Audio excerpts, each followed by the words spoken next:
What's going on, y'all? My name is Terrence and I go by T. And every morning I come to y'all in my white tee and my headset and we break down a chapter of the Bible. And today we're breaking down Genesis chapter 21. All right, let's get into it. So we have Abraham and Sarah that receive the promise God made to them.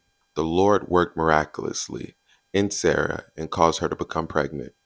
She gave birth to a son when she was 90 and Abraham was 100 years old.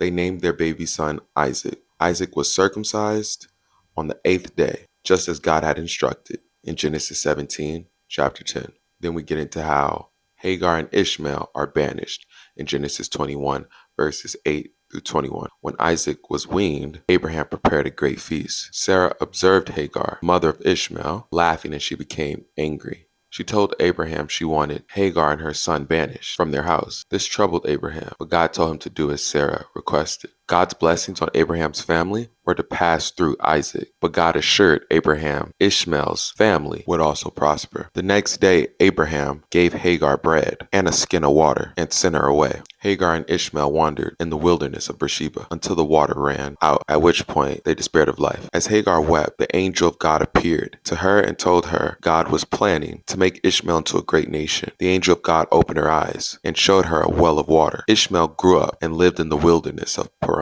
In Genesis 21, verses 22 to 34, Abraham and Abimelech make a treaty. Abimelech and Phicol, which is his army's commander, observed how God blessed Abraham, and they proposed a pact of peace with him. Abraham was willing to agree to the treaty, but he had one point of contention with Abimelech. Apparently, some of Abimelech's servants had seized the well that Abraham dug. Abraham gave Abimelech 7 ewe lambs as a witness that he had dug the well. Having settled the matter, Abraham and Abimelech made a covenant of peace. The location of their treaty became known as Beersheba. I think some important things to consider are God doesn't overlook people the world considered insignificant. Hagar was a slave. Many people wouldn't have cared what happened to her after she was put out of her master's house, but God cared. Repeatedly in the scriptures, we see God's kindness towards people who are typically categorized into the lower class. When Jesus came to the earth, he didn't spend his time with the elites of society. He spent the balance of his time with the common people. You don't have to be special in the eyes of your society to be special in the eyes of God.